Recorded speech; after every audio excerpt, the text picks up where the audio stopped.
maay jox na ko cër boobu n'est-ce pas Serigne. parce que fu mu toog man moo tax ma ne ku ciy wax na nga ci dem ak mesure moi je l'ai dit dès le premier jour. je ne suis pas dans des positions tranchées ou autres. mais tey ak contexte bi Ousmane Sonko li mu def lu rafet rek la mën a def parce que bu ñëwee ne Diomaye mooy président Sénégal même bu ko Sonko waxul woon Diomaye mooy président Sénégal bu ñëwee dinañ ko déglu. war na leen déglu war na taataan war na jël ay information mais ci contexte bi yàlla moo bëgg dëgg man sama jëmm ju ndaw ji lan laa doon ah Serigne. may dem Casamance bato bi ci embarcadère bi Serigne maanaam port. waaw. awma jàmm Serigne koo romb si bato bi da lay jox ñaari loxo saafonte ak yow nit ñi bëgg bi la bëgg du dara de xam lu ñu lay wax dañ laa seetaan 2021. jour bi ñu jàppee Sonko nga taxaw ko lii nga waxoon parce que attachement bi waa Casamance am ci Ousmane Sonko ku bëgg Sonko ñu bëgg la ku jàpp Sonko ñu jàpp la loolu mooy dëgg de xaw ma nag lu mu fay fekk de waaye di contexte bii man de su ma doon moom fu may dem damay bokkaale Sonko xaw ma ndax dégg nga ma wala déggoo ma parce que dans ce contexte. Diomaye ne day dem Casamance même su fekkee Sonko wax na ko Serigne maa lay dégg nga naan ay discipline de parti. Sonko ñi ma am newuñ ci parti yow xam nga parti bëriwuñu. yaa ngi dégg keroog mu naan la dañu bëgg def si parti bi am 1 million ça veut dire que egguñu 1 million mais les sympathisants. sénégalais bi nga xamante ni yoonam newul ci politique moom Sonko la bëgg Sonko lay nooyee ñooñu kan moo leen di téye ak ko leen di contrôler. léegi la vraie question. Diomaye dem na fi Caaroy. ñu xoo ko fa. loo xam ne amul woon. tey de plus en plus ñi la doon adulé doon la tàcc am na luñ la meree. parce que jàpp nañ ni am na benn yoon boo jël. ci jamono boobu contexte boobu. coow li bi mu tàngee Serigne am na lu daw suma yaram. dama dem Ziguinchor. fi ma logé woon. mu ngi tudd Gumel. sorewul dañ lay woon Sonko booy yi nga xam ni dañu demoon def ay barricade te xoola fi ñu def barricade gendarmerie baa ngi nii yaa ngi dégg ñoom ñu ñëw ci angle bi teg seen barricade teg ci seen bakkan ne kenn du fi jàll. nelawuñu guddi nelawuñu bëccëg nga dem Bignona ils ont payé un lourd tribut. ci li ñu boom Bignona dafa battre record seen attachement ak Sonko Ousmane Sonko nu mu mel ak ñoom pour man c'est un pari risqué parce que au moment où de plus en plus ñenn ñi jàpp ne Diomaye est distant par rapport à Sonko y a une tension que dans ce contexte que Diomaye ne day dem Casamance man pour man su doon dem Casamance daa waroon dem laxasu si Ousmane Sonko. très bien. par man loolu daal ku koy digal na nga ko digal lool beneen bi daal jàpp naa Serigne xam nga ni kër tukulóor dañoo mën a sot suñu waa kër. boo jotee ak man nag ba dugg suñu kër doo fa dégg loolu la neex de fa laa yem nag.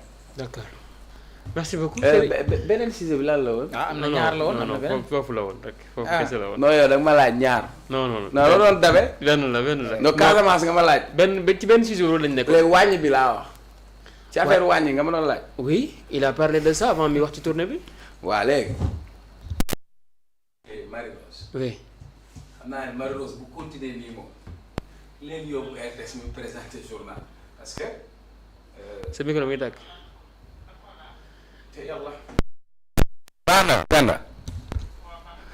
parce que Marie-Rose moom lañ jox communication gouvernementale mais tey booy xool avant. dafa am les skills elle a tout le potentiel parce que bokk na ci kanam yi nga xamante ni dañ doon dem di débattre au nom de Pastef et puis surtout comme j'ai l'habitude de dire c'est une tête bien faite et puis bi ñu ko joxee la communication gis nañ mu indi ci ay innovation c'est pas la première fois à chaque conseil des ministres mu dalal kenn poser ay questions et puis elle le fait très bien donc pour man exercice bu am solo la mais surtout que si c'est le premier ministre qui coordonne l'activité gouvernementale ça lui permet d'avoir une lecture boo xamante ni elle est horizontale sur tous les départements période wàññi bi sama gars yi wàññi woon nañ fi mburu xam nga ñuy mer xam nga jour boobu fa laa nekk maanaam léegi ñu wàññi mburu ngeen mer léegi yow suñu copain bi Serigne. nee na essence bi ñu wàññi carburant bi amul impact. kan si. non garaawul. man damaa xam man copain la.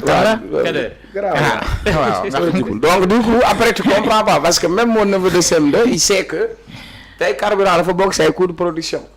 parce que nappkat biy dem géej gaal bi mu yoree dafa am carburant buy dem ci gaal yi par exemple. waaw mooy pirogue bi yooyu. soo ko wàññee mais wàññil nga ko taxi boo gis dafa am titulaire ak siirumaan buy dem buy jël taxi bi. kee suy wàcc da koy defal plein moom buy wàcc da cee war a bàyyi plein mais loolu dafa am un impact ñun ñu yore oto litre essence 900 boo joxe woon benn 1000 francs ñaar dërëm lañ la ciy wàcc léegi avec 1 litre tu as 920 et vous pensez que c'est pas un effort la vérité mooy ñun depuis ñu nekk fi gën a nekk xale Moustapha Niasse da doon wax il peut pas concevoir Mali gën a yomb essence Sénégal te seen essence fii lay jaar.